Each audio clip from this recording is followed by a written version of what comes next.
Coming up on Juice and Java, we'll talk about the new Catalonia tax reform, Catalonia independence, and Walmart's new partnership with Lord & Taylor. And Melania will join us in studio to talk about Remembrance Week. All of that and more starts right now.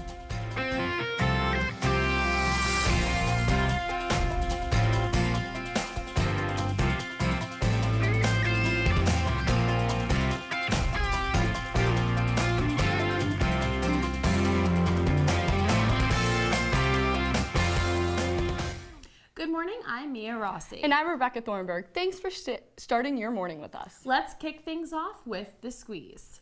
Republican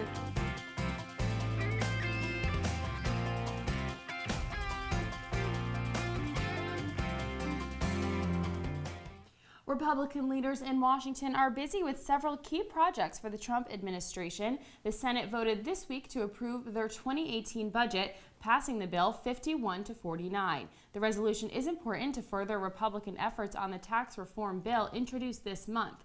The budget adds a special amendment allowing the Senate to pass tax reform legislation with a simple majority. This means the Republican Party will not need Democrat support for their new tax bill. The proposal makes cuts to corporate and highest income taxes in what President Trump is calling a pro-jobs, pro-America plan.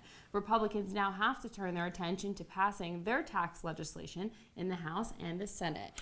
This tax reform bill is so important. There hasn't been a major tax reform bill since 1986. And you reported on this bill this week. I know quite a bit about it, I like to think, but it is so complicated. The main points are the rich are getting a tax cut, and I don't think that's fair. The lower classes are seeing a tax hike.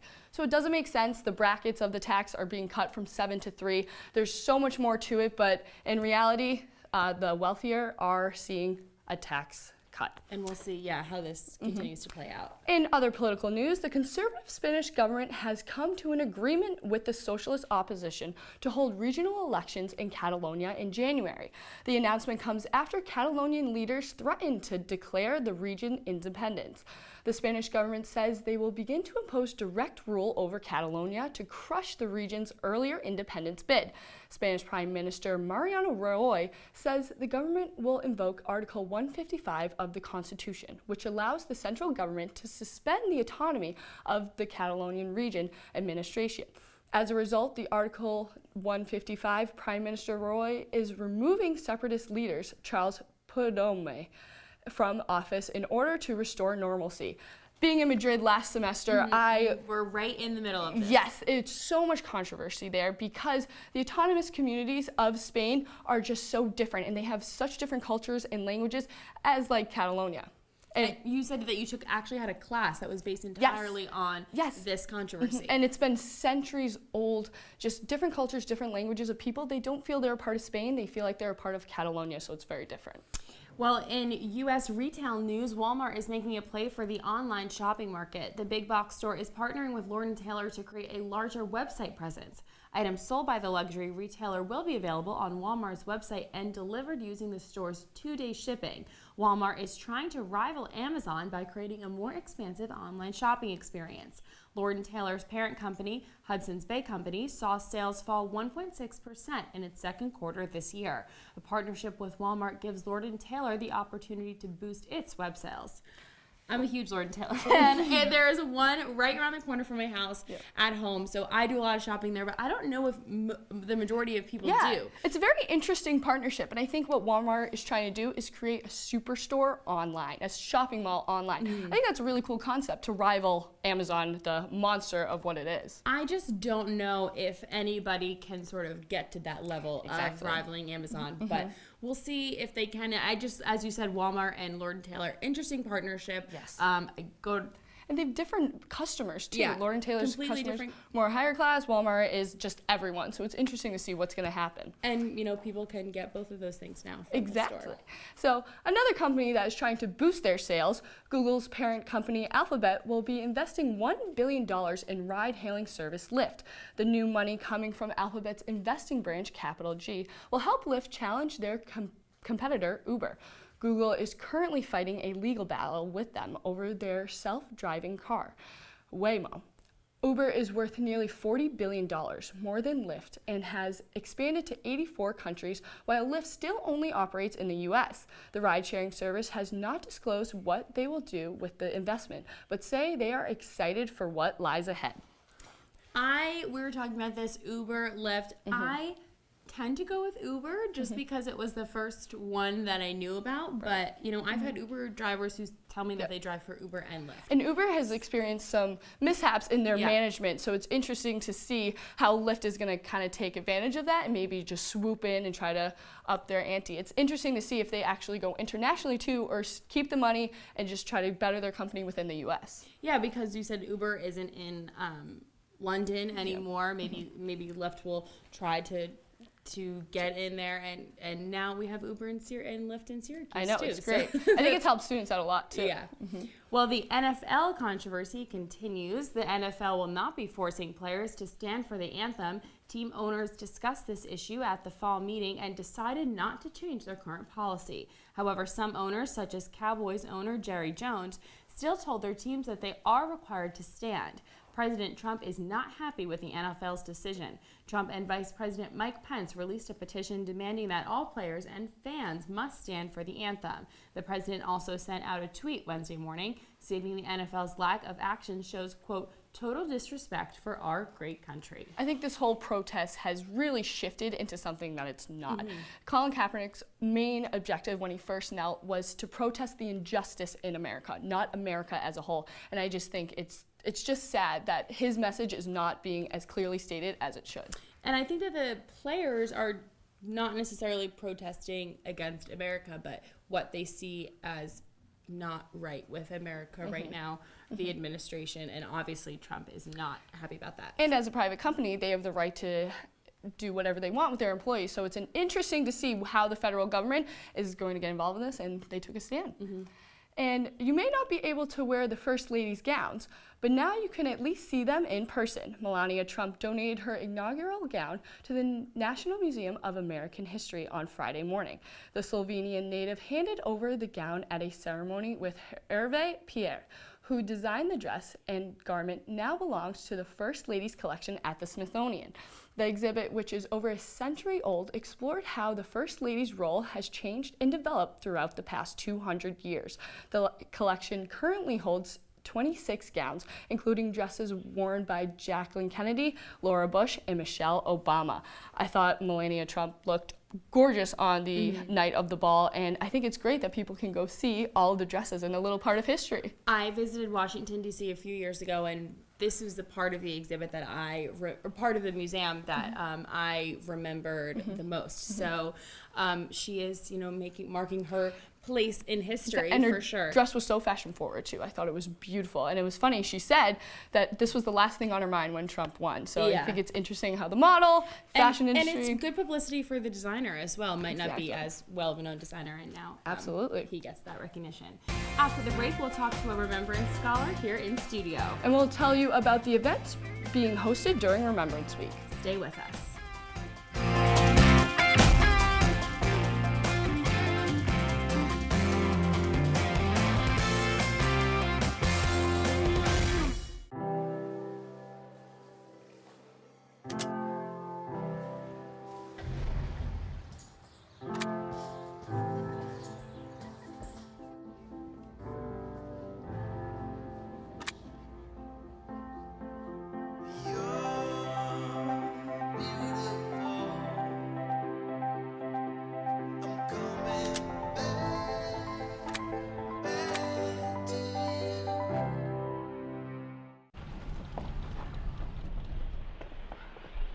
Got a quarter?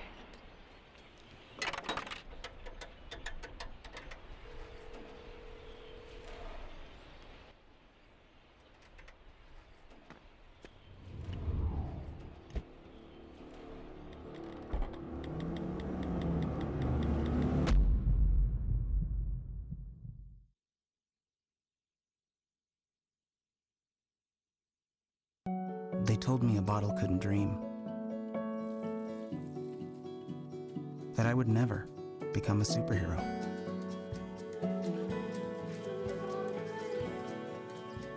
But I learned how to fly.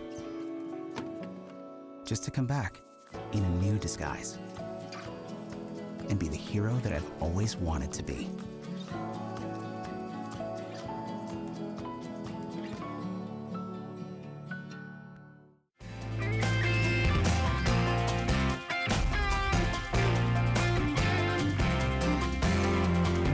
Welcome back to Juice and Java. In studio, we have Mel Wary, one of this year's Remembrance Scholars. Hi, Mel. Thanks so much for joining us. Thank you for having me. And can you just tell us a little bit about Remembrance Week? So Remembrance Week happens every year to honor the victims of Pan Am 103. In 1988, there was a plane that was coming from New York, and on that flight, 270 people died in a bomb explosion, and 35 of those people were SU students. So this is a really big tragedy that affected the world, but it really affected the SU campus. So we take the time every year on the anniversary to remember these victims. And Remembrance Week kicks off tomorrow. What is the event? So we are kicking off the Week of Remembrance with Candlelight Vigil, which happens every year. We have rose laying also at the end of the week, which is another standard for Remembrance Week. And throughout the week, we have 2 terrorism panels, which are going to be really awesome. And we have some great people coming to those. We have Celebration of Life, which is an open mic night during the week. And we also have open archives, which some people don't know about, which is really great though. You can go to the open archives on the 6th floor of Byrd and physically hold some of the victims' things from when they were brought, their postcards that they sent home, and it's a really great way to get in touch. And I know it was really meaningful for a lot of us to interact with it. And during the week, we also will have a pop-up museum that we built that's going to be in front of Shine. And there's audio components to it. We made it Braille accessible. It's super accessible for people. And I know everyone walks by Shine at least one point during the week, so it's great if you can check it out. And every day we'll be sharing also videos on each of the victims online. Interesting. And what student will you be representing this week? I am representing Nicole Elise Boulanger. She was a senior musical theater major that was studying abroad in London. And what was the process in choosing to represent her, and why did you choose to do so?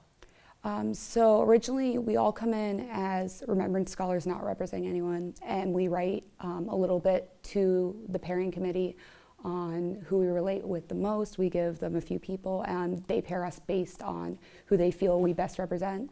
I felt Nicole had such a great love for theater and life when she came on the stage, and I've always had a love for theater, and I almost went to school for theater design, which was something she had a real love for, so I was able to relate to her on that level.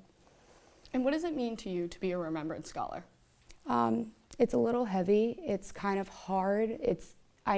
I'm speaking for myself, but I know other Remembrance Scholars have had a really tough time because we're taking on a lot of emotions over the past few weeks, and especially leading up to this week. But it's really, as our motto states, looking back and acting forward. It's taking these tragedies and turning them into positives as best as we can. And as nowadays it feels like there's a new tragedy every day, it's so relevant to honor the victims of all those tragedies as well. And just keep fighting terrorism in any way we can as individuals. So how you said that there will be the museum in front of Shine. What other ways can students get involved this week? We've been doing education sessions in a lot of classrooms. You've probably seen at least one of us. There is plenty of information online. All of our social media handles are SU Remembrance. And like I said, we'll be sending videos each week during Acts of Kindness Day. We'll be handing out cards to people around campus. So if you get one, just pass it on and with an act of kindness. Awesome. Thank you so much for being here, and we look forward to participating in Remembrance Week. Thank you for having me. Thank you. When we come back, social media influencer Margot Lee is here in studio. We'll learn how she has nearly 250,000 YouTube subscribers and more about the launch of her new website. Stay with us. Thank you so much. Thank you. You did Good fantastic. Luck, good luck That was this great. week. Thanks.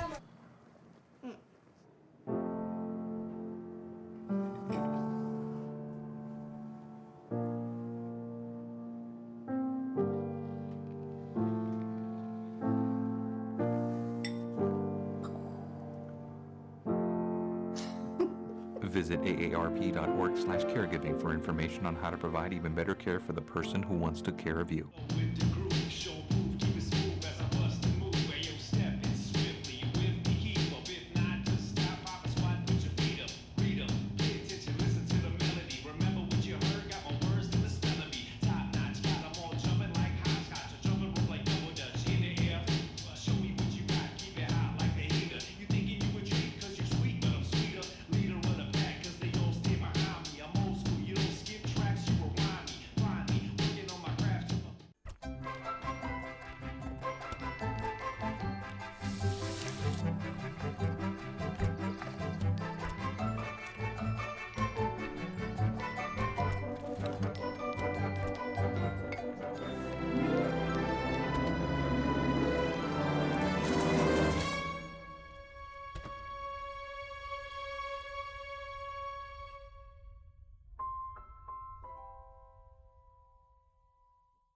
When I was in foster care, I never knew when I would have to move, so I always had my suitcase ready to go.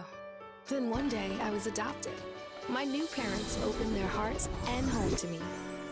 My parents cook my favorite breakfast for me every morning. My parents take me on trips I never thought I would go on. They gave me a home and an even better reason to use that suitcase. My parents aren't perfect, but they're perfect for me.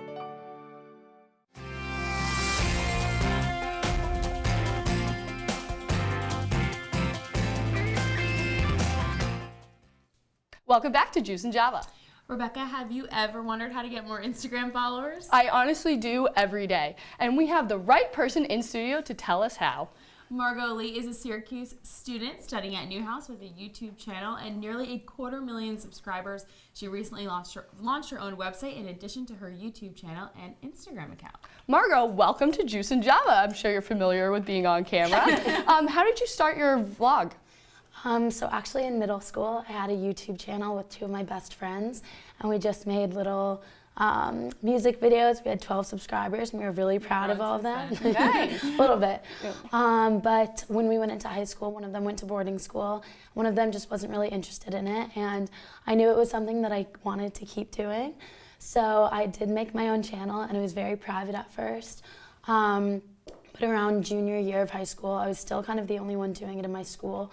But I loved doing it, so I started taking it more seriously, and since then it's been more of a job for me. And what is your process? Like, how many videos do you put out a week, and how do you decide what they'll be about? Yeah, so pretty much over the summer, I was able to put out 2 videos a week, and that was my summer job this year, which was really amazing for me. But over the school year, it's usually once a week. And I try to get those up over the weekend, so whatever time I have during the week, I try to film and edit those and work on that. And you have over 70,000 subscribers. To each of your viewers that watch your videos, how much does the fans, or what am I saying? Do they influence Yes. what content you're going to put out that week? Definitely to a certain degree, so I definitely look at the data and what people are asking to see. But a big part of what I do also is I try to make content that's more original and that people might not be expecting, and I think people appreciate that because it's content that's always new, and I try to change it up a lot. So what are some of your big themes for videos? Definitely college is a big theme because I'm one of the only East Coast college bigger YouTubers, so definitely having that niche is really nice for me. Is it more popular on the West Coast? Yeah, definitely. There's a lot of YouTubers on the West Coast, and they're amazing. That's who I watch. But it's cool to be able to have this perspective for people to watch. And having a blog, does that interfere with your schoolwork at all? My blog is more of a side thing for me, definitely. And it's when I have more time, I'll make that a priority. But definitely my biggest thing is YouTube. So that can definitely be hard with schoolwork sometimes, but since I think of that as my job and I love doing it, I can definitely set time aside for And that. this has become something that's profitable Yes. for you. How did you, because how does a video start getting ads? So do they contact you and say, hey, we want to start putting ads on this? How does that work? So I get paid in 2 different ways. So one way is I monetize my videos, which pretty much anyone can do on YouTube. That's something you can kind of sign up for. but it's only really profitable if you're getting significant views, or else you're getting like a few dollars a month. And then another way is through sponsorship. So I work with various companies. I've worked with Thrive Market, Gillette Venus, a few things are still in the works, and a bunch of other things. And there's definitely paid value in that also. So you'll show those products on your videos and sort of advertise them to your subscribers. Exactly. And in a few short words, where do you see your vlog going for the future? Oh my gosh, I have no idea. I'm an ad major, so hopefully that can dovetail with my career at some point, but I'm just taking it as it's going right now. Well, we look forward to seeing what happens for you, and thank you so much for joining us. Thank you. Coming up, It's going to take a lot to drag you away from this next segment. Liam McConnell is here in studio to tell us about the event he planned on the steps of Hendrix. we'll be back. Every time I hear the alarm bell go off in school, I think it's an air raid. A lot of houses in our neighborhood have been destroyed. I like to close my ears and sing songs whenever the bombs come close. I'm worried our new neighbors won't like us. But I know it's all gonna be worth it. I just want my family to be safe.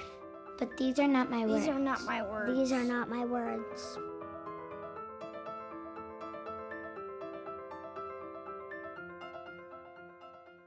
They said I have troll teeth. That my voice sounded like a possessed baby doll. That no one would ever love someone as stupid as me. That I was fat, ugly. Disgusting.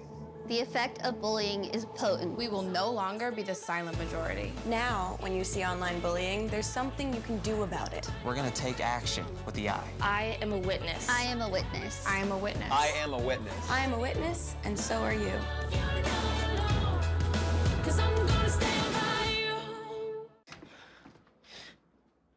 Your daughter just had her first breakup. Do you A, put yourself in her shoes?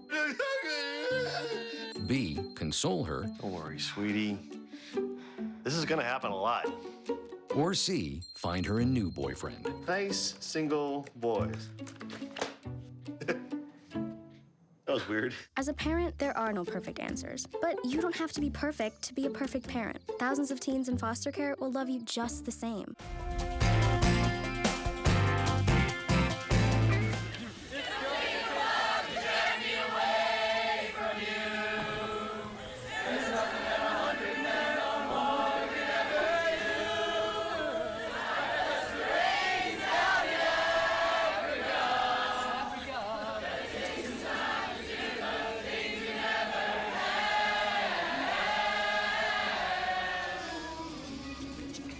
Welcome back to Juice and Java. Liam McGonigal is here to tell us how he got 70 people to sing Africa by Toto on the steps of Hendrix. Liam, I can't stop laughing. That is so funny. Tell us how did you come up with this? Well, it started out as more of a joke. It was kind of based on just different Facebook events that were popping up all over the place. There was one that directly inspired it, was singing Africa at the White House. There was a group of maybe 1,000 people who went out to the White House lawn, right out across the street rather, not on the lawn, and sang the song, and I just thought, I'm sure there's enough people here that might want to do it, so kind of started the event as a joke among my friends, and a lot of people said they were interested and just started sharing it. Yeah, I saw it definitely on Facebook, people saying that they were attending. I think it's so fun too. And how did you create this into a fundraiser? So after the White House event, I went onto their page to kind of see, how everything went. And when I went on there looking for videos, I found out that in conjunction with their event, they did a fundraiser with a group called The Water Project. And the Water Project does clean water initiatives for sub-Saharan Africa, which of course goes perfect with the song. Mm-hmm. So I decided to quickly make a page on there and throw it on the event here last second, and up to right before the event, even though it was so last second, we were able to raise enough for a few people to get water, and I'm going to leave it open in case people do want to continue to contribute. And on the day of the event, it seems it went well. People showed up. Yeah, I was a little worried people might not actually show up. A lot of people went on and clicked going, but you never know who's actually going to go to it. So it did make me happy to see that people actually did want to show up. I think it's great, and I hope you plan another event that'll be just as fun. We started fundraising earlier and raised a lot of money. Mm-hmm. Well, coming up, Juice and Java correspondent Morgan Trout is in studio. She'll tell us more about the Me Too hashtag that has taken over social media. We'll be back. Well, Thomas, you've got We improvised. but with more exercise and a change in diet, it can be reversed. I've tried exercising. It just makes me hungry for bacon. I love bacon, too. And who really likes to exercise? Not me. Me neither. Nobody. So we're good? What? Oh, you still have prediabetes. Big time.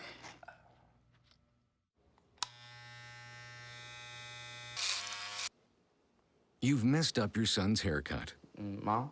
Do you A, try to fix it? Like it never happened. B, work with what you got? Or C, show solidarity? Thank you, baby. As a parent, there are no perfect answers. But you don't have to be perfect to be a perfect parent. Thousands of teens in foster care will love you just the same. Come on, it's not that hard. My big man fingers are having a problem with these little tiny buttons. Whoa, watch it there. Your blood pressure's gonna go through the roof. Tell me about it. I'm trying to learn how to get it down. Instead, it keeps going up. High blood pressure can increase the risk for heart attack or stroke. Learn how to keep yours at a healthy range. Ever hear a voice command? Just say text barbershop to 97779. That's not what I said. Just give me that. Now my blood pressure's up.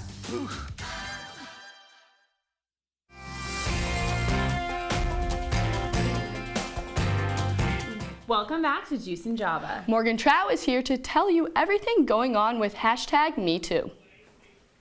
Me Too is the hashtag sweeping the nation on social media this past week.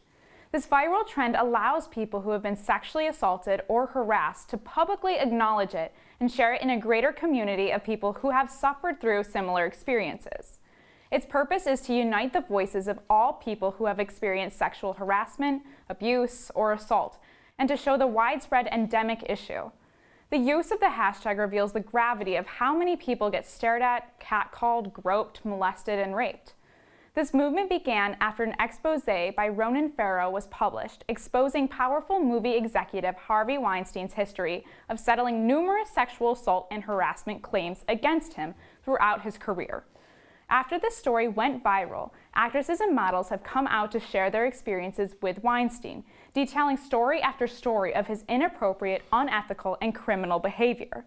Alyssa Milano, an actress, started the movement by sharing a tweet stating that people who have been harassed or assaulted should respond to her tweet saying, "Me too," and it went viral. This has spread beyond celebrities. According to Independent magazine, over 12 million people have used the hashtag #MeToo. However, many women are concerned that while #MeToo gives a voice to victims of this abuse, it does not put blame on the silence or ask men to change. A responding movement has created the hashtag #HimThough. This allows women to tell their story, but emphasizes that men need to take ownership of change, be responsible, and take actions for their consequences. This hashtag can be triggering, so if you or someone you know on campus has experienced assault or harassment, the Counseling Center has a sexual and relationship violence team, so you can get the support that you need. That's all for Juice and Java this morning. Check us out online at CitrusTV.com and follow us at CitrusTV on Facebook, Twitter, and Instagram. I'm Rebecca Thornburg. And I'm Mia Rossi. See you next week.